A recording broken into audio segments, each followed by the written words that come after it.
Hello future engineers, subscribers, viewers, and students. There is another video in plane and spherical trigonometry, particularly on comparing values of trigonometric functions so that uh, you can familiar with or estimate the trigonometric function values of angles. So here is the problem. Determine whether each statement is true or false without using the calculator.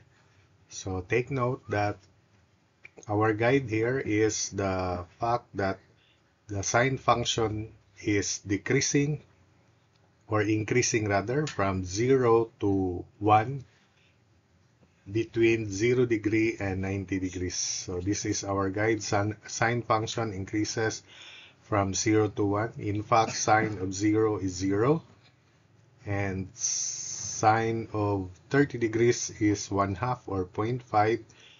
Sine 45 square root of 2 over 2 or 0.707, so it really increases, and sine 90 degrees is 1. While cosine function decreases from 1 to 0 because cosine of 0 degree is 1. And I hope that you already know this. Cosine of 30 degrees is square root of 3 over 2. Cosine 45 square root of 2 over 2. Square root of 3 over 2 is 0.866. Cosine of 45 is square root of 2 over 2 or 0.707. So it really decreases. Then cosine 90 degrees is 0. While tangent function increases from 0 to positive infinity. In fact, tangent of 0 is 0. Tangent 45 degrees is 1. Or tangent 30 degrees is square root of 3 over 3, 0.577. Tangent 45 degrees is 1. Tangent 60 degrees is square root of 3 or 1.732. And tangent of 90 degrees is positive infinity. So it really increases from 0 to positive infinity. And we'll use this guide in telling whether the given statement is true.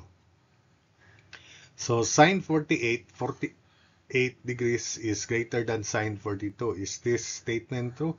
It's correct because 48 degrees is greater than 42 degrees. And take note that sine function increases from 0 to 1.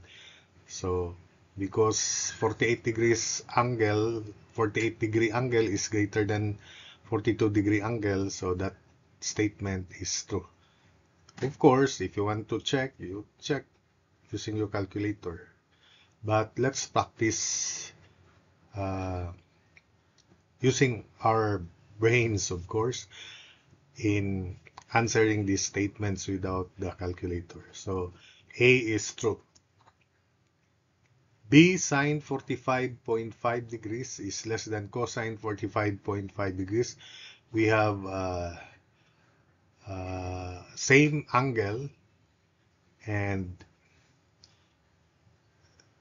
if we change cosine to sine so that they have the same angle, so the statement is also sine 45.5 degrees less than 90 degrees minus 45.5, and that is 44.5 degrees. Since the statement will be sine 45.5 degrees is less than sine 44.5 degrees, and 44.5 degrees is less than 45.5 degrees. Sine 45.5 degrees is greater than sine 44.5 degrees. So therefore, this statement is false. Cosine 67 degrees is sine 23 degrees. So if we change cosine to sine, we replace 67 by its complement, which is 90 degrees minus 67 degrees. and that is 23 degrees. So cosine 67 degrees is also sine 90 minus 67 or sine 23 degrees. So that's why sine 23 degrees is equal to sine 23 degrees, and therefore C is true. D, tangent 43 degrees is less than cotangent 43 degrees. If we change this cotangent here to tangent, we replace 43 by its complement. So tangent of 90 degrees minus 43 degrees, and that is 47 degrees. Since tangent function increases from 0 to positive infinity, and if we change this to tangent, it becomes tangent 47, and 47 degrees is greater than 43 degrees, so tangent 43 is indeed less than tangent 47 degrees. So that statement is true. E is secant 55 degrees greater than secant 35 degrees. So take note that secant 55 is 1 over cosine 55, and secant 35 is 1 over cosine 35. Cosine 55 degrees is less than cosine of 35 degrees because cosine function decreases from 1 to 0. So this is 1 over cosine 55.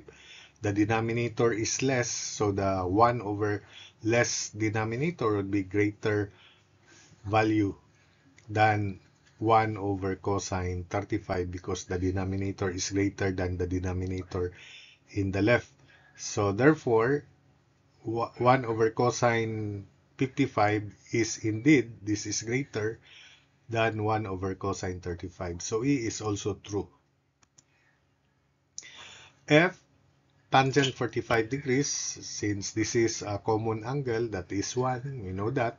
And cosine 0 is also 1. And you should know that already in the preceding videos that I uploaded here in this playlist.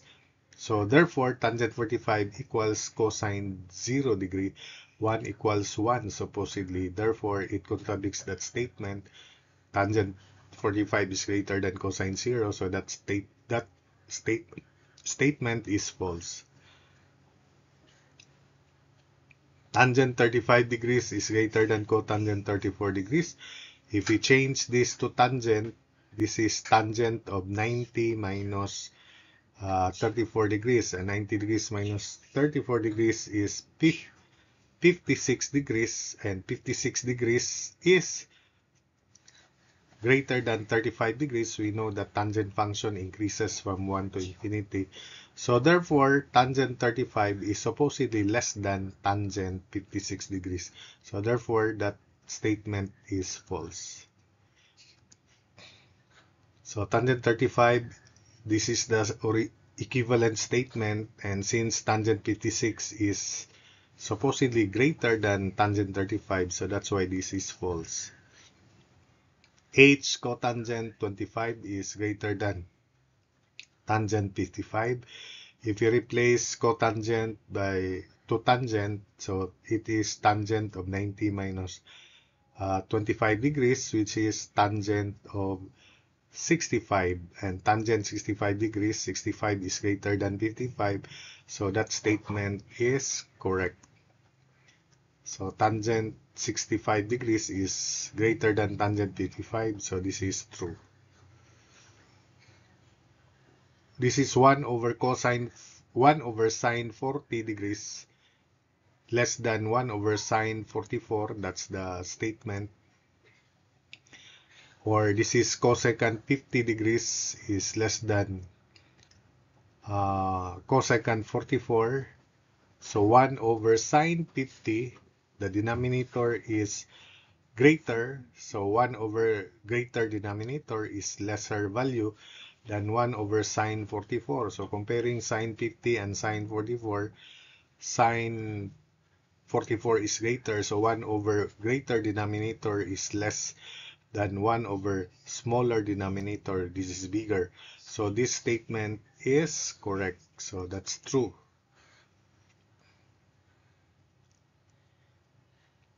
Again, 1 over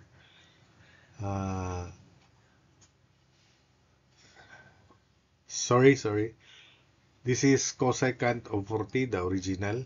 So 1 over sine 40, the denominator is greater.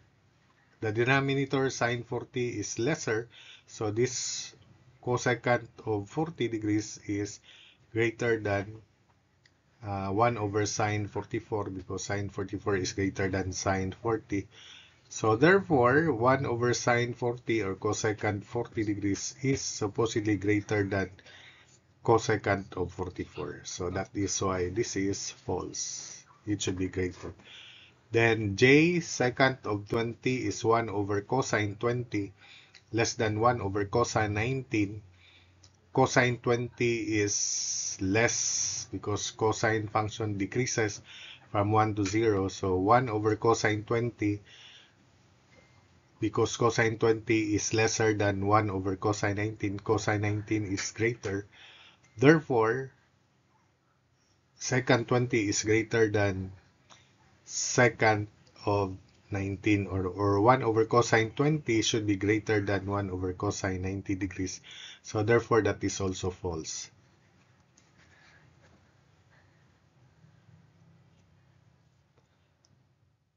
So that's false statement.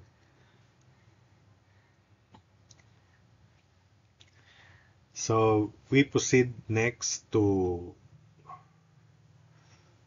the next problem. For the circles and the coordinate axes shown, give the coordinates of P. These are the different circles, and the radii are labeled as shown respectively. So for P in this circle here, we drop vertical and horizontal lines. The horizontal leg of this right triangle would be the x-coordinate of the point P, xp. P lies in the first quadrant, so both the x and the yp coordinates are positive.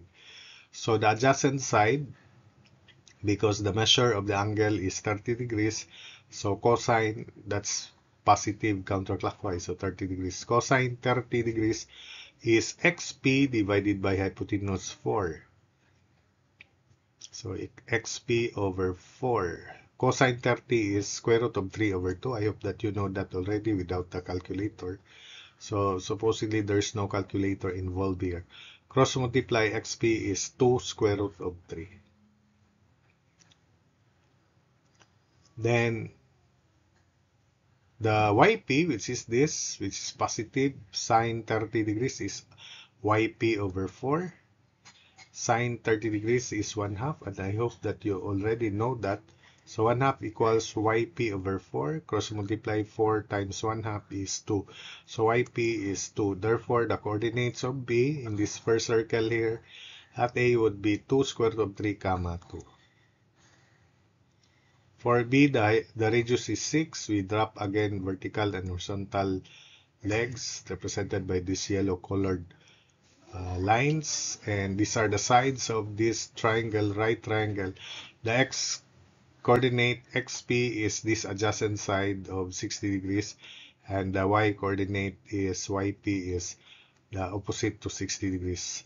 So first, cosine 60 degrees, which is 1/2, equals xp over hypotenuse 6.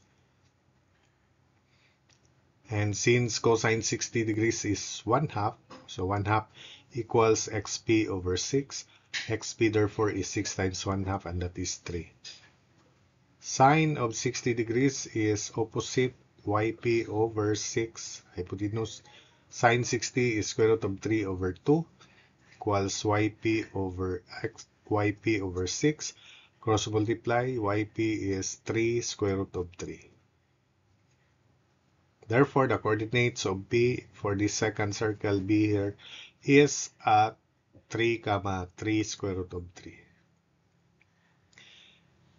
For the third circle, P lies in the second quadrant where x is negative and y is positive because this angle is 45. Numerically, both the horizontal and the adjacent at the opposite sides of this right triangle shown is or are equal numerically, but since P lies in the second quadrant, XP should be negative. Or if you use the angle, actual angle from the positive x-axis, it is 180 minus 45, 135 degrees. So cosine of 135 degrees is equal to xp over hypotenuse 2. Cosine 135 is negative square root of 2 over 2 equals xp over 2, cancel out 2, so xp is negative square root of 2. Likewise, sine of 135 degrees equals yp over 2, and sine 135 is square root of 2 over 2 equals yp over 2, cancel out 2 again, so yp is positive square root of 2. So therefore, the coordinates of p would be negative square root of 2, comma, positive square root of 2. So that's it for this video. I hope that you were able to follow the explanations and the solutions.